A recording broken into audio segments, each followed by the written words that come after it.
Sie kennen dieses Gefühl, Sie haben es vielleicht schon lange. Dieses leise, hartnäckige Unbehagen, das sich nicht auflösen lässt, egal wie oft Sie es erklären. Egal wie oft Sie sich sagen, er hat einfach einen schwierigen Charakter.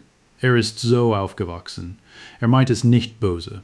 Er hat viel die Ohren gerade. Egal wie oft Sie die Entschuldigungen aufzählen, irgendwo in Ihnen, tief und still, meldet sich immer wieder diese andere Stimme. Die Stimme, die nicht erklärt, die nicht abwägt, die einfach weiß. Und diese Stimme sagt etwas, das Sie nicht hören wollen. Weil das, was sie sagt, Konsequenzen hätte. Weil das, was sie sagt, bedeuten würde, dass Sie etwas sehen müssen, das Sie bisher nicht sehen wollten. Weil das, was sie sagt, wehtut und die Erklärungen, die Ihr Herz findet, nicht wehtun.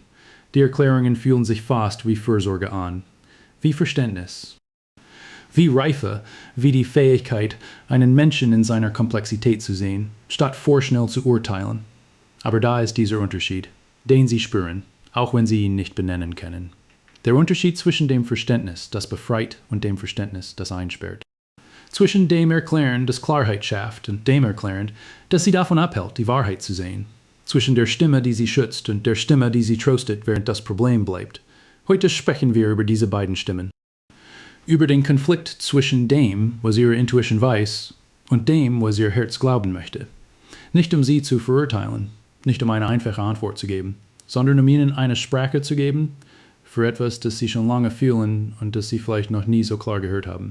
Bleiben Sie, besonders durch Teil 3 bei mir, denn das ist der Moment, in dem alles klarer wird. Der Moment, in dem Sie verstehen, warum das Herz lügt und warum das keine Schwäche ist, sondern das Natürlichste auf der Welt. Lassen Sie uns zuerst über das Herz sprechen, nicht als Feind. Das Herz ist kein Feind. Das Herz macht das, wozu es fähig ist. Es liebt. Und Liebe will überleben. Liebe will eine Erklärung finden, die das Überleben ermöglicht. Liebe ist in ihrer tiefsten Form die Weigerung aufzugeben, solange noch irgendein Grund besteht, nicht aufzugeben. Das ist keine Schwäche. Das ist Bindung. Das ist das, was Menschen dazu bringt, durch schwierige Zeiten zu gehen, durch Missverständnisse, durch Phasen der Distanz, durch Momente, in denen der andere nicht das Beste von sich zeigt. Die Fähigkeit des Herzens zu erklären, zu verstehen, Kontext zu finden, das ist in vielen Situationen eine Stärke.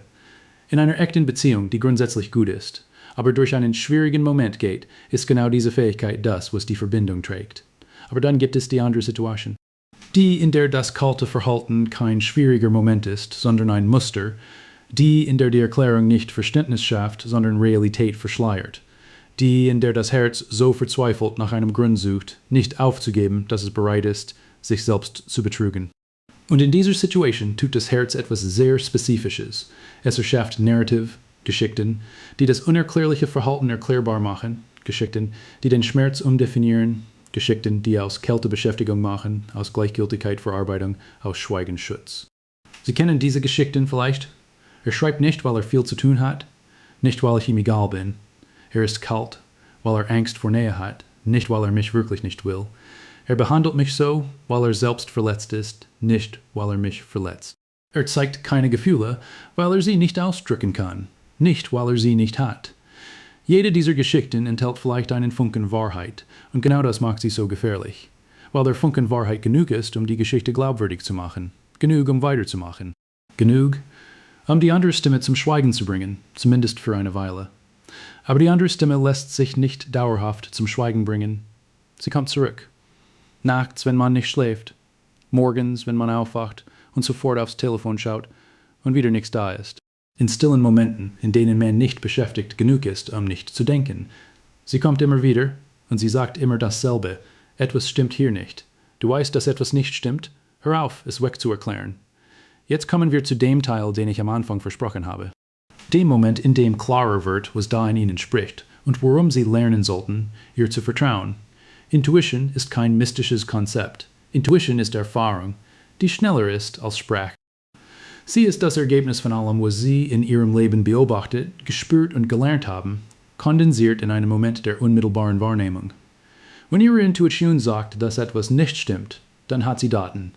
Sie hat Muster erkannt. Sie hat Verhaltensweisen registriert, die Ihr bewusstes Denken vielleicht noch nicht vollständig verarbeitet hat.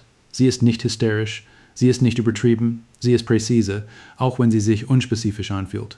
Das Problem ist, dass Intuition keine Argumente liefert. Sie liefert Gefühle. Und Gefühle verlieren fast immer gegen Argumente, wenn man sich in einem Zustand befindet, in dem man unbedingt glauben möchte, dass alles gut ist. Das Herz kommt mit einer Geschichte, mit Kontext, mit Erklärung, mit dem Versprechen, dass es einen Grund gibt, zu bleiben. Die Intuition kommt mit einem Gefühl, ruhig, hartnäckig, ohne Erklärung. Und in diesem Duell gewinnt meistens das Herz.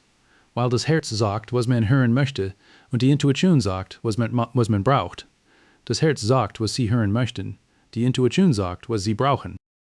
Es gibt ein sehr spezifisches Zeichen, das Intuition von Angst unterscheidet. Denn das ist die häufigste Verwechslung. Viele Frauen sagen, ich weiß nicht, ob das meine Intuition ist oder nur meine Angst. Die Angst ist laut. Die Angst ist unruhig. Die Angst erzählt Katastrophenszenarien. Sie springt von Gedanke zu Gedanke. Sie stellt Fragen, die keine Antwort finden. Sie dreht sich im Kreis. Die Intuition ist anders. Die Intuition ist still. Sie ist ruhig. Fast kalt in ihrer Ruhe. Sie wiederholt sich nicht hysterisch. Sie meldet sich einfach immer wieder mit derselben Gewissheit ohne Drama. Sie ist der Gedanke, der da ist, bevor die Angst anfängt zu reden. Der Gedanke, auf den man immer wieder zurückkommt, egal wie viele Erklärungen man dazwischen schiebt. Wenn Sie sich fragen, ist das meine Intuition oder ist das meine Angst? Dann stellen Sie sich diese Frage. Was würde ich fühlen, wenn ich diesem Gefühl folgen würde? Wenn die Antwort Erleichterung ist, auch wenn die Erleichterung schmerzhaft ist, dann ist es Intuition. Wenn die Antwort Panik ist, das Gefühl, etwas zu verlieren, Kontrollverlust, dann ist es Angst. Intuition befreit, auch wenn das Befreitsein wehtut. Angst fesselt, auch wenn das Gefesseltsein sich vertraut anfühlt. Jetzt möchte ich über etwas sprechen, das unbequem ist. Aber es ist wichtig. Weil es das ist, was die meisten Menschen in dieser Situation nie klar hören. Es gibt Menschen, die Schwierigkeiten haben mit Nähe, die eine Geschichte tragen, die Verbindung schwer macht, die verletzt wurden und deshalb Mauern gebaut haben, die nicht gelernt haben, ihre Gefühle auszudrücken. Die in ihrer Vergangenheit erfahren haben, dass Verletzlichkeit gefährlich ist. All das ist real, all das existiert und all das verdient Mitgefühl, auch von ihnen. Aber hier ist die Grenze. Eine Wunde erklärt ein Verhalten. Sie entschuldigt es nicht. Es gibt einen Unterschied zwischen dem Mann, der kämpft, der sich bemüht, der zeigt, dass er an sich arbeitet, der auf eine Art und Weise präsent ist, die ihnen sagt, ich versuche es, auch wenn es mir schwerfällt, und dem Mann, der seine Wunde als Freifahrtschein benutzt, der kalt ist und erwartet, dass sie verstehen, der schweigt und erwartet, dass sie warten, der sie in Abstand hält und gleichzeitig erwartet, dass sie bleiben. Dieser Unterschied ist fundamental und ihre Intuition kennt ihn, auch wenn ihr Herz ihn nicht sehen möchte. Kaltes Verhalten, das sich wiederholt, das keine Veränderung zeigt, das kein echtes Bemühen erkennen lässt, ist kein Zeichen von Tiefe. Es ist ein Muster. Und Muster sprechen lauter als Worte, lauter als die Geschichten, die man ihnen erzählt, lauter als die Erklärungen, die sie sich selbst geben. Ein Mensch, dem sie wirklich wichtig sind, nicht als Idee, nicht als Projektionsfläche, sondern als reale Person mit realen Bedürfnissen, wird sich bemühen. Nicht perfekt, aber bemüht. Die Bemühung ist sichtbar, immer. Wenn Sie sie nicht sehen, dann nicht, weil sie versteckt ist. Dann, weil sie nicht da ist. Und hier ist etwas, das die meisten Frauen in dieser Situation nie laut hören. Es ist nicht ihre Aufgabe, einen Menschen zu lieben, bis er bereit ist, sich verändern zu wollen. Das ist eine der schönsten Ideen, die die romantische Kultur uns gegeben hat, und eine der schädlichsten. Weil sie suggeriert, dass genug Liebe jeden Menschen transformiert, dass ihre Geduld, ihr Verständnis, ihre Bereitschaft zu warten irgendwann belohnt werden. Vielleicht. Manchmal passiert das. Aber es ist nicht ihr Job, darauf zu warten. Ihr Job ist, auf sich selbst zu achten. Auf das, was ihre Intuition ihnen sagt.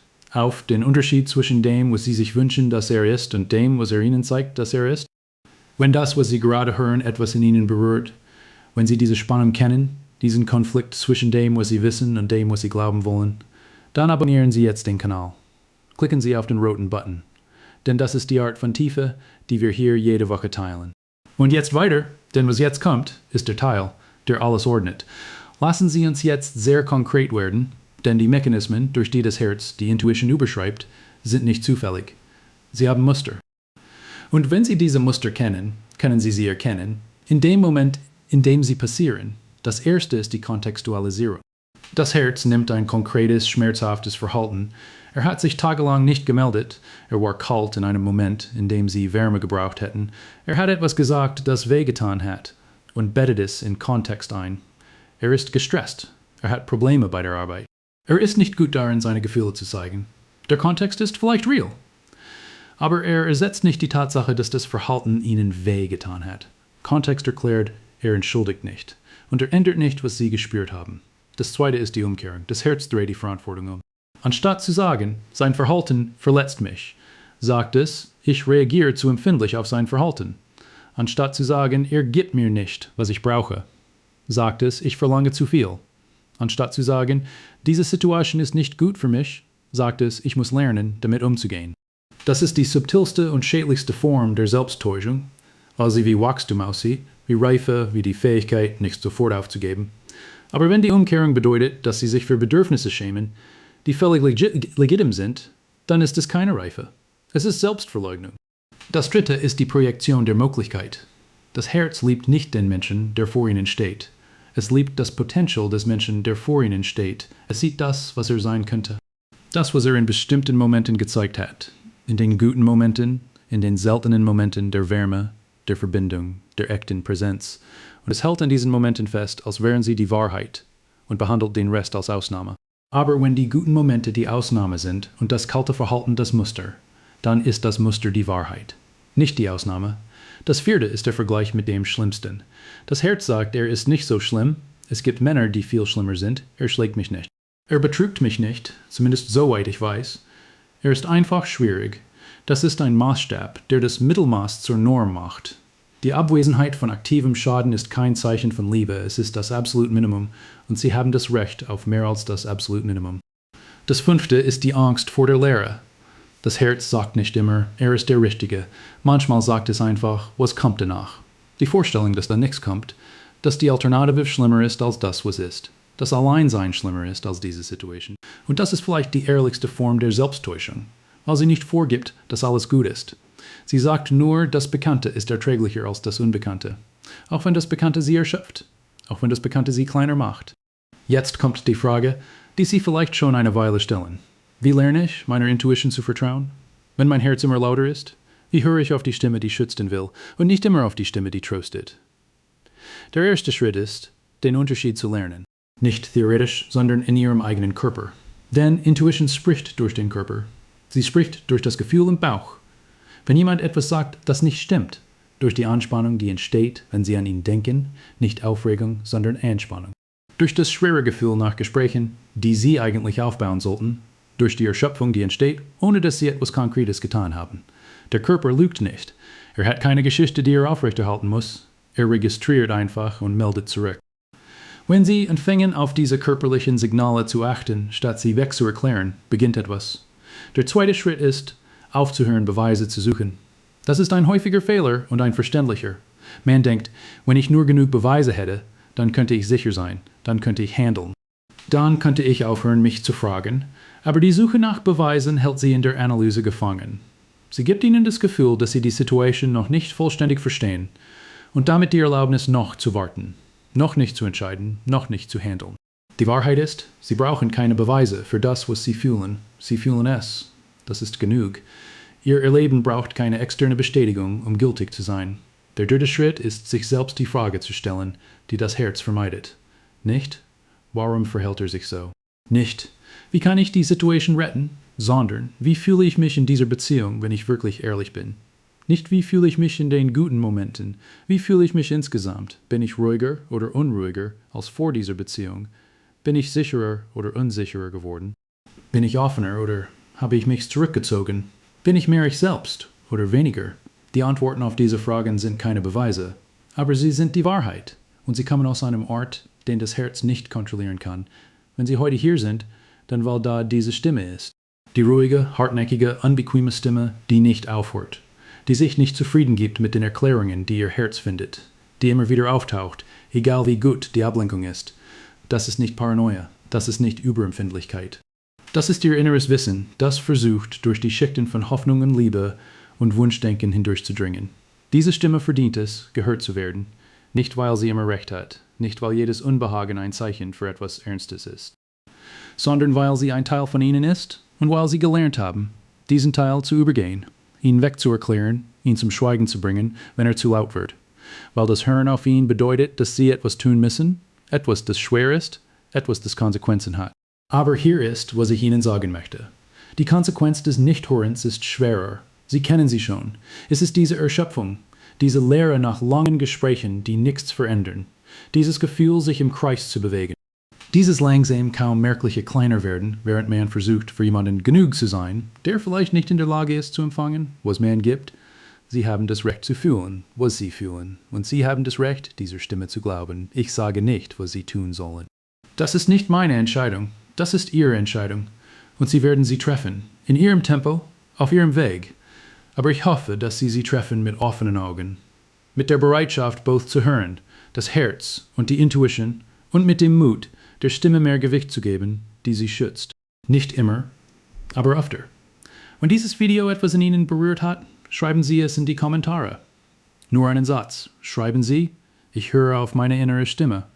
Als Zeichen für sich selbst, nicht für mich, dass Sie bereit sind, dem zu vertrauen, was Sie schon lange wissen. Und abonnieren Sie den Kanal, wenn Sie diese Art von Tiefe jede Woche möchten. Denn was wir hier tun, ist erst der Anfang. Danke, dass Sie heute hier waren und danke, dass Sie zuhören, sich selbst zuhören. Das ist mutiger, als es klingt.